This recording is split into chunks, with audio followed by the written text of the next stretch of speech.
काका नाईट शिफ्टला गेल्यावर काकाच्या घरी जाऊन काकूला सुंदर वेळेचा अनुभव देत होतो. काकू पण मला बिना पॉकेटचंच द्यायला सांगत होती.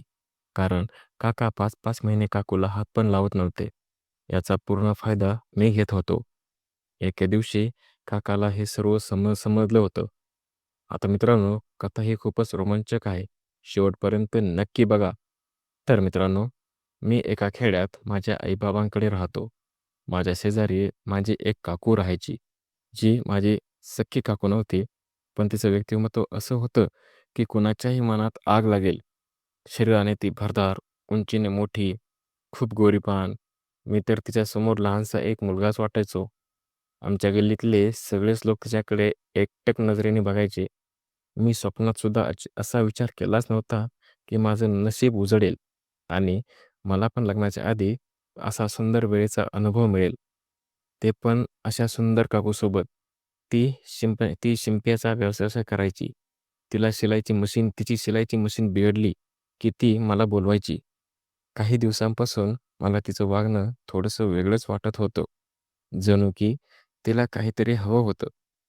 ती माझ्याशी खूपच गोडीने बोलायची. एकदा तर तिनं मला मशीन दुरुस्त करण्यासाठी बोलावलं. दुपारी मी तिच्या घरी गेलो. तिथं खाली काका, काकू आणि त्यांचा मुलगा राहायचा. पण तो हॉस्टेलला होता. वरच्या मजल्यावर काकू शिवण्याचं काम करायची. मी वर गेलो, तिथं काकू होती. मी मशीन दुरुस्त करायला लागलो. काकू माझ्याजवळ येत होती. मला स्पर्श करत होती. मला पण आता गुदगुदी व्हायला लागली होती. मला काम करत असताना ती माझ्यासमोरच वाकली. आता तिचे व्यक्तिमत्व मला स्पष्टपणे दिसले. काय सांगू मित्रांनो, माझी भावना आता दाटून आली होती. ती स्पष्ट दिसत होती. काकीवर माझी भावना मी पाहिली आणि ती हसत उभी राहिली. मग बाजूला गेली. मी माझं काम संपवलं आणि निघायला लागलो. तिने मला थांबवलं आणि म्हणाली, "कामाचे किती पैसे देऊ मी?" हसत म्हणालो, "तुम्ही जे द्याल ते मी घेईन." आणि ती हसली.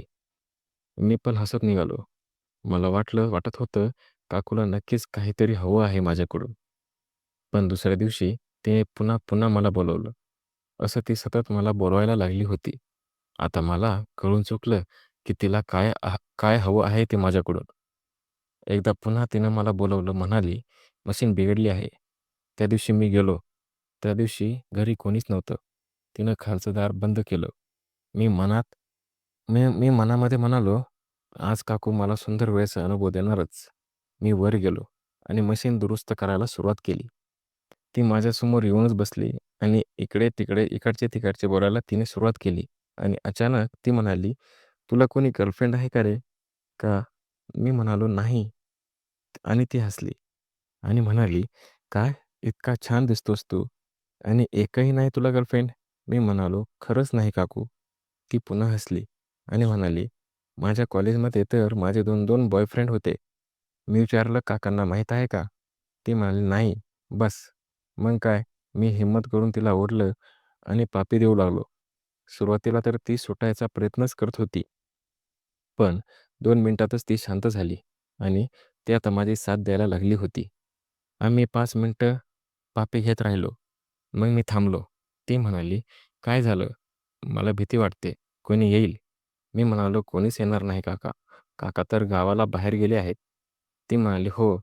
आणि मी सगळे दरवाजे आणि खिडक्या पण बंद केल्या. मी म्हणालो, "काकू, मी कधी मी कशी आहेस सुंदर वेळेचा अनुभव घेतला नाही." ती म्हणाली, "मी तुला सगळं शिकवते. तू तसं कर." मग आम्ही पुन्हा पापी द्यायला लागलो. तिने माझी भावना मोकळी केली. ती खूपच प्रभावित झाली होती. मी तिला मोकळे केले. मी इतके सुंदर दिवस त्यांना बघून हतबल करायचो. ते आता माझ्यासमोर होतं. मी तिच्या व्यक्तिमत्त्वाला तोंडाने सुंदर वेळेचा अनुभव देऊ लागलो. ती म्हणाली, "तुझ्या भावना जेव्हा दाटून आली ना, तेव्हाच मी ठरवलं होतं, की तुझ्याकडून सुंदर वेळेचा अनुभव घेणार म्हणून." मी विचारलं, "कधी?" ती म्हणाली, "त्या दिवशी जेव्हा तुझी भावना दाटून आली होती." मी म्हणालो, "म्हणजे तुम्ही माझ्याकडून सुंदर वेळेचा अनुभव घेण्याचं ठरवलंच होतं तर?" ती म्हणाली, "हो. माझा नवरा माझा एकटेपणा दूर करू शकत नाही. तो माझ्यापेक्षा 10 वर्षांनी मोठा आहे आणि त्याला साखळीचा आजार आहे. तो लगेच थकतो आणि महिन्यातून फक्त एकदाच सुंदर वेळेचा अनुभव देतो. गेल्या 4 ते 5 महिन्यापासून मी सुंदर वेळेचा अनुभव घेतलेलाच नाही. तू मला सुंदर वेळेचा अनुभव दे. माझा एकटेपणा आता तूच दूर कर. मी म्हणालो, "काकू, पॉकेट तर नाही. असा सुंदर वेळेचा अनुभव कसा देऊ मी?" ती म्हणाली, "ठीक आहे, काही प्रॉब्लेम नाही.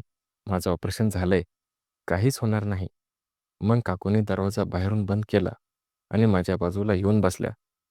आता मला काय करू आणि काय नको असं झालं होतं. काकूने मला मिठीच मारली आणि पापी द्यायला लागली. अर्धा पाऊण तास आम्ही हेच करत होतो.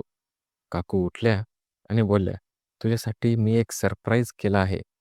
मी म्हणालो, "आता काय?" मग काकू पूर्ण मोकळ्या झाल्या. मी त्यांचे भरदार व्यक्तिमत्व पाहून असा संपूर्णपणे हलत होतो. मी ते पाहून भारावून गेलो. मी म्हणालो, "काकू, काय दिसताय तुम्ही? माझी भावना आता दाटून आली आहे." काकू म्हणाल्या, "आता वेळ नको घालू." एवढं बोलून काकूने मला उठवलं आणि हात पकडून गादीवर घेऊन गेल्या. मी तिला गादीवर पाडलं आणि त्यांचं व्यक्तिमत्व संपूर्णपणे माझ्या डोळ्यांनी बघू लागलो होतो. काकू बोलल्या, "अरे, ते ना, आता सुंदर वेळेचा अनुभव दे. का तरवतोस? का तरवतोस?" मग मी माझ्या भावना त्यांच्या जीवनात टाकली आणि सुंदर वेळेचा अनुभव देऊ लागलो. काही मिनिटातच काकूने जीवनातून रंगच सोडला आणि काकू बोलल्या, "आकाश, थांबू नको. सुंदर वेळेचा अनुभव मला देत राहा." मित्रांनो, काकूंना 12 वर्षानंतर हा सुंदर वेळेचा अनुभव मिळत होता. मग मी सुंदर वेळेचा अनुभव देत राहिलो आणि काकू मला पण खूप छान प्रकारे साथ देत राहिल्या होत्या. काही वेळाने मी म्हणालो, "काकू, आता माझं होणार आहे." काकू म्हणाल्या, "तू थांबूच नकोस. जीवनातच रंगाच्या पिचकाऱ्या सोड. मी गोळी घेतली आहे." पण काकूंना सुंदर वेळेचा अनुभव देत असताना रंग कधी सुटला ते मला पण कळलं नाही. तरी पण मी सुंदर वेळेचा अनुभव देतच होतो. तिला फार दिवसानंतर या गोष्टी मिळाल्या होत्या. तिची ही अवस्था अशी झाली होती, पण काही वेळाने तिला तो आनंद खूपच येऊ लागला होता आणि ती फार चांगल्या प्रकारे माझी साथ देऊ लागली होती. आम्ही त्यावेळेत पूर्णपणे रमून गेलो होतो आणि एकमेकांना तो आनंद देत होतो. तिचा उत्साह अजूनच वाढला होता आणि आता तीच मला वेगवेगळ्या प्रकारे आनंद देत होती. तिच्या चेहऱ्यावर एक वेगळ्याच प्रकारचे समाधान पसरलेले होते. ती आनंदात दिसत होती. तिच्या चेहऱ्यावरचे भाव बदलत हळूहळू तिची पकड आता मजबूत होत गेली होती आणि ती पूर्णपणे शांत झाली होती. मी इकडे तिचा पूर्ण ताबा घेतला होता आणि हालचाल वाढवत होतो. काही वेळातच मला स्वर्गात पोहोचल्यासारखं वाटू लागलं होतं. स्टेशनजवळ येत माझा पान फुटला आणि मी तिच्या जीवनात आनंदाचे रंग उडू लागलो. मला स्वर्गात तरंगत असल्यासारखंच वाटू लागलं होतं. आता माझं डोकं एकदम हलकं-हलकं वाटू लागलं होतं. मनावरचं दडपण दूर होऊन एक प्रकारचं समाधान आणि सुख वाटत होतं. काकूच्या चेहऱ्यावर अनामिक सुख आणि आनंद असा झळकत होता. ती शांत होऊन स्मित हास्य करत होती. तिने माझ्या केसावरून हात फिरवला आणि मला म्हणाली, "खरंच आकाश, आज मला तू जीवनातलं अप्रतिम सुख दिलं आहेस. असं सुख आणि समाधान मला आजपर्यंत कधीच मिळालं नाही. मी आनंदात मी आनंदी आहे. आज खूप मी खुश आहे." आणि म्हणालो, "तुझ्यासारखी सुंदर काकू असल्यावर मलाही आता कसलीच फिकर नाही. आज मला माझ्या भावना मोकळ्या करून खूप आनंद झाला आहे. खरंच तुझ्यासारखी काकू असणं म्हणजे खूपच भाग्य आहे माझं. खरंच काकू, मी खूप भाग्यवान आहे, की मला तुझ्यासारखी काकू मिळाली." मग आम्ही 10 मिनिटं तसेच पडून राहिलो आणि ती म्हणाली, "तू खूप छान सुंदर वेळेचा अनुभव दिलास. तो पण मला खूप वेगवेगळ्या प्रकारे दिलास. काय सांगू मला कसं वाटतंय? माझ्या बॉयफ्रेंडनीच मला तसा आनंद दिला होता. खूप मजा आली. तुझ्या काकांनी कधीच असा आनंद दिला नाही." मग 4 दिवस जोपर्यंत काका परत आले नाही, आम्ही रोज दुपारी सुंदर वेळेचा अनुभव घेत राहिलो. मित्रांनो, तो सुंदर वेळेचा अनुभव माझ्या मनात घर करूनच गेला होता. काकू परत मला भेटली, की डोळ्यानेच काहीतरी संदेश द्यायची. पण घरी काका असल्याने ती जास्त काहीच बोलत नाही. पण मी सावध होतो. गावातली माणसं, त्यांच्या नजरा आणि त्यांच्या गप्पा याचा मला धोका वाटायचा. तरीही माझं मन त्या गोड आठवणीमध्येच हरवलेलं असायचं. पण एक दिवस सकाळी-सकाळी मी माझ्या काकांच्या शेतात काम करत होतो. दुपारच्या वेळी काकूचा फोन आला आणि ती मला म्हणाली, "आज दुपारी घरी ये. मशीन पुन्हा बिघडली आहे." आणि तिच्या मनात, तिच्या आवाजात तोच खोडकळपणा होता. मी मनात विचार केला, की काकू पुन्हा सुंदर वेळेचा अनुभव घ्यायला तयार आहे. पण काका घरीच होते. मग ही काय भानगड असेल? मी थोडा शंकित झालो होतो. पण उत्सुकता पण होती. दुपारी मी तिच्या घरी पोहोचलो. कालच खालचं दार उघडं होतं. मी वरच्या मजल्यावर गेलो. तिथं काकू मशीनजवळ बसलेल्या होत्या. पण यावेळी तिच्या चेहऱ्यावर थोडासा तणाव मला जाणवत होता. मी विचारलं, "काय झालं काकू? काका घरी आहेत का?" ती हसली आणि म्हणाली, "नाही, तो गावाच्या सरपंचाकडे गेला आहे. पण मला तुझ्याशी जरा खाजगीच बोलायचं आहे." मी थोडासा गोंधळलो. "खाजगी? काय झालं?" मी विचारलं. ती उठली आणि माझ्या जवळ आली आणि हळू आवाजात मला म्हणाली, "त्या 4 दिवसापासून मला काहीतरी विचित्रच वाटते आहे. मी तुला खूप आवडते हे मला माहीत आहे आणि मलाही तुझ्यासोबत बरोबर वेळ घालवायला खूप मजा येते. पण मला भीती वाटते की आपण कुठेतरी चूक करतोय म्हणून. आता माझं मन गडबडतंय. एकीकडे मला तिच्याबरोबर सुंदर वेळेचा अनुभव घेतलेल्या क्षणांची आठवण येत होती. पण दुसरीकडे तिच्या डोळ्यातलं सत्य मला जाणवलं होतं. मी म्हणालो, "काकू, मला पण तेच वाटतं. पण मग आता काय करायचं?" ती म्हणाली, "मी ठरवलंय. आपण असे पुढे चालू ठेवू शकत नाही. माझा नवरा माझ्यावर खूप प्रेम करतो आहे आणि तुला पण तुझं आयुष्य आहे.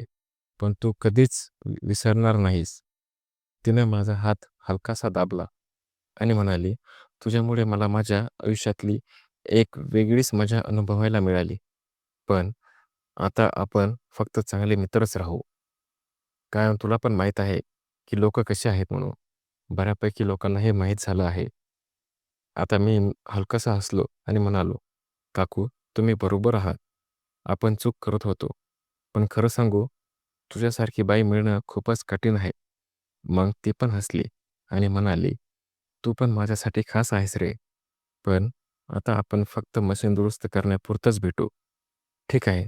तिच्या डोळ्यात तोच खोडकरपणा अ, ठोसावलेला होता.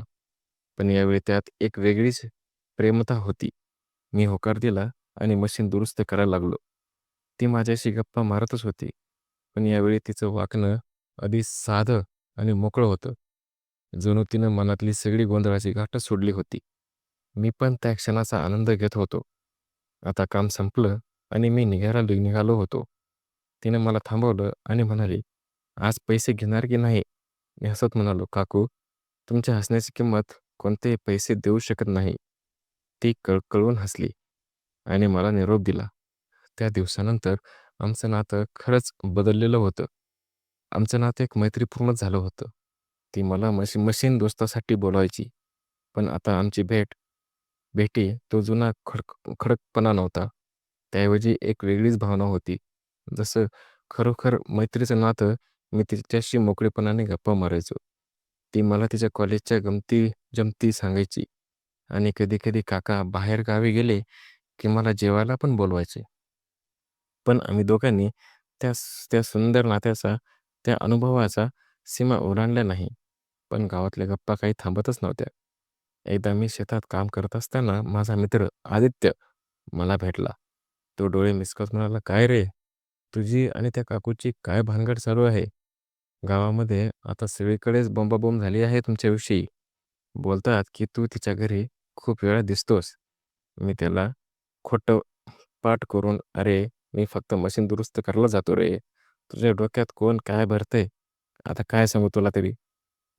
माझ्या मनात पण एक धडकीच भरली होती.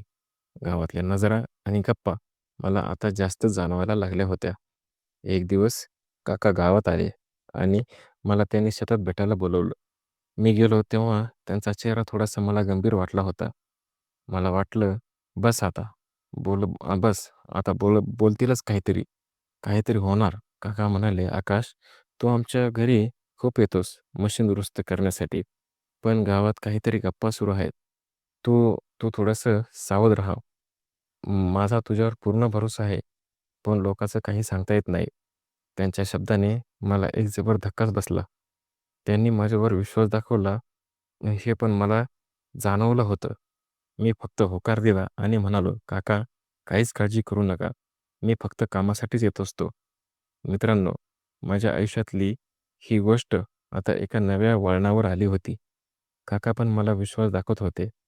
पण गावातल्या गप्पांनी माझ्या मनात एक वेगळीच भीती निर्माण केली होती. आणि काकू आणि मी आमच्यातलं नातं आता फक्त मैत्रीचंच होतं. पण गावातल्या लोकांच्या नजरा आणि त्यांची बोलणी याचा मी विचार करून करून मला वैताग आला होता. मी खूपच अस्वस्थ झालो होतो. मला वाटायचं हे सगळं कसं थांबणार? आणि जर खरंच काही गडबड झाली तर? पण माझ्या मनातली ती सुंदर वेळची आठवण आणि काकूचे ते खड्यापासून हसणं मला पुन्हा पुन्हा तिच्याकडे खेचत होतं. दिवस असे निघून जात होते. मी माझ्या रोजची कामात मग्न होतो. शेतात राबायचो. काकांबरोबर गप्पा मारायच्या आणि कधी-कधी मशीन दुरुस्त करायला काकूच्या घरी जायचो. पण आता माझ्या मनात एक वेगळेचपणा आला होता. गावातल्या गप्पा मला सतावत होत्या. मला वाटायचं लोकांना काय हवंय? मी फक्त मशीन दुरुस्त करण्यासाठी जातोय ना? आणि तरीही त्यांना भलतंच काहीतरी दिसतंय. सकाळी मी शेतातून काम करून येत असताना माझा मित्र आदित्य पुन्हा भेटला. आता त्याचा चेहरा गंभीर झाला होता. जणू तो काहीतरी हळू आवाजात मला काहीतरी मोठं सांगणार होता. आणि तो मला म्हणाला, "आकाश, तू त्या काकूच्या घरी जास्त जाऊ नकोस. गावात फक्त तुझ्याबद्दलच नाही, तर त्या काकूंच्या नवऱ्याबद्दल पण काहीतरी बोललं जातंय." मी गोंधळलो. "काका? तर त्यांच्याबद्दल काय बोलताय?" आदित्य म्हणाला, "अरे, मी पण नीट ऐकलं नाही. पण असं म्हणताय, की तो काका काहीतरी गुप्त काम करतो आहे. कोणालाच काही सांगत नाही. पण रात्री उशिरा गावाबाहेर जातो आणि काही लोकांनी त्याला गावाच्या बाहेरच्या एका गोदामाजवळ पाहिले आहे. त्यामुळे तू सावध राहा. काय होईल ते काही सांगता येत नाही. तिथे तिथे काहीतरी बेकायदेशीर चालू आहे, असं बोललं जातंय."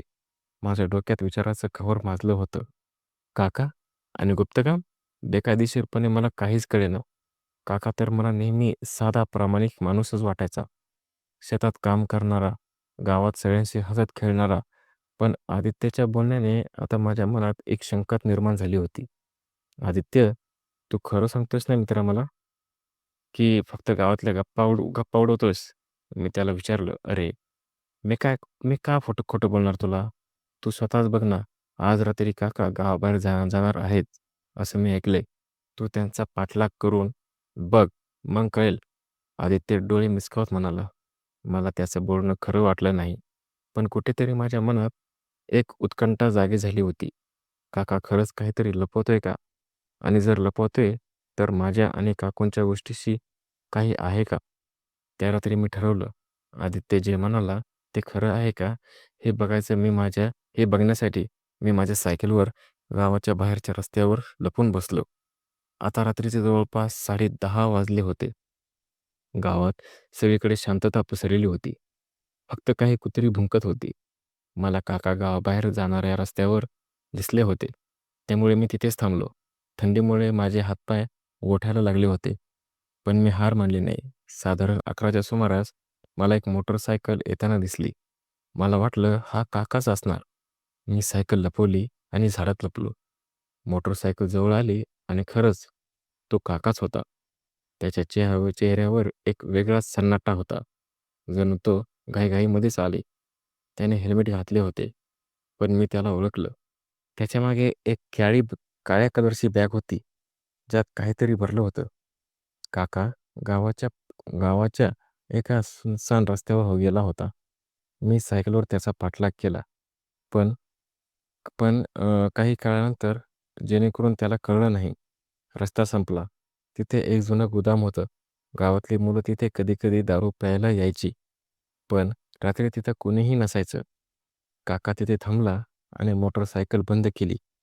त्याने बॅग खांद्यावरून घेतली आणि गोदामाच्या दिशेने चालू लागला. मी सायकल तिथेच झाडाच्या मागे लपवली आणि पायी-पायी त्याच्या मागे चालायला सुरुवात केली. गोदामाच्या जवळ गेल्यावर मला काही आवाज ऐकू येऊ लागले. कोणीतरी बोलत होतं.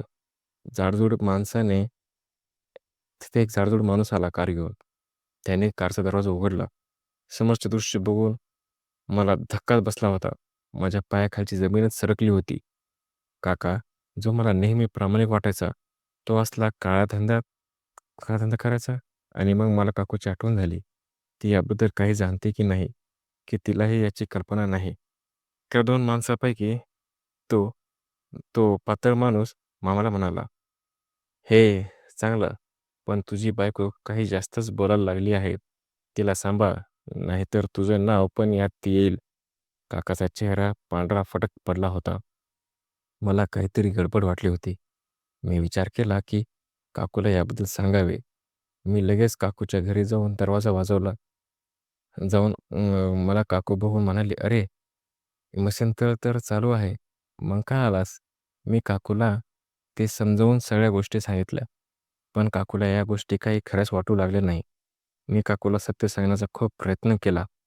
पण काकूने मला तिथून जाण्यासाठीच सांगितले. मी खिशातून मोबाईल काढून काकूला काही फोटो दाखवले. हे बघताच काकूच्या डोळ्यातून अश्रू यायला लागले होते. आता मी सकाळी काकूला घेऊन पोलीस ठाण्याकडे गेलो होतो. पोलिसवाल्यांनी एक गोष्ट सांगितली, जे ऐकून आमच्या पायाखालची जमीनच सरकली होती. पोलीस इन्स्पेक्टर म्हणाले, काकाचं नाव सुभाष पवार आहे ना? आमच्या रेकॉर्डमध्ये त्यांचं नाव काही संशयित लोकांच्या यादीत आहे. त्याला पोलिसांनी अटक केली आहे आणि आम्हाला कळाले आहे, की त्याने एका मुलीला फिरायला घेऊन तिकडून एका कड्यावरून ढकलून दिले आहे आणि ती मुलगी मेली आहे. तिच्या बदल्यात त्याला अटक करण्यात आलेली आहे. आता तो सुटू शकत नाही. त्याला खूप मोठी शिक्षा झाली आहे. हे ऐकून काकू तर पूर्णपणे शॉकच झाली होती. त्या म्हणाल्या, "नाही, हे सर्व काही खोटं आहे. माझा नवरा असं काहीच करूच शकत नाही." पण पोलिसांनी सांगितलं, की त्यांच्याकडे काही पुरावे आहेत आणि ते तपास करत आहेत. त्यांनी आम्हाला घरी जायला सांगितलं आणि काकांबद्दल काही माहिती मिळाली तर ते आमच्याशी कॉन्टॅक्ट करतील असंही त्यांनी सांगितलं. ठीक आहे, असं सांगण्याचं वचन दिलं. घरी परत येताना काकू शांत होत्या. मला त्यांच्यासाठी खूपच वाईट वाटत होतं. पण माझ्या मनात एक प्रश्न उगत होता.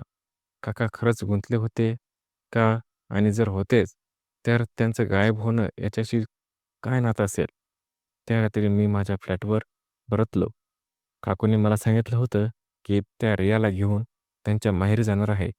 कारण त्या एकट्या घरीच राहायला घाबरत होत्या. मी घरी पोहोचलो आणि माझा फोन चेक केला. तर काकूंचा मेसेज आला होता. कृपया सावध राहा. मला वाटतंय काहीतरी भयंकर घडणार आहे. मी काकूंना रिप्लाय दिला, "काकू, तुम्ही काहीच काळजी करू नका. मी सावध राहीन. तुम्ही स्वतःची काळजी घ्या." पण माझं मन काही शांत नव्हतं. रात्रीचे 11 वाजले होते आणि मला एक अनोळखी नंबरवरून मेसेज आला होता. त्या मेसेजमध्ये फक्त एवढंच लिहिलं होतं, की "जास्त हुशारी करू नकोस. तुझ्यात आणि काकूमध्ये काय काय घडतंय आम्हाला सर्व काही माहिती आहे." आणि हो, मला ए तर मित्रांनो, मला एक व्हिडिओ WhatsAppला पाठवला. तो व्हिडिओ पाहून मला माझ्या पायाखालची आता जमीनच सरकली होती. मित्रांनो, त्या व्हिडिओमध्ये काय होतं हे जाणून घेण्यासाठी तुम्ही अगोदर आपल्या या चॅनलला सबस्क्राईब करा, लाईक करा आणि हो, कमेंट करायला विसरू नका. धन्यवाद. भेटूया लवकरच पुढच्या कथेमध्ये.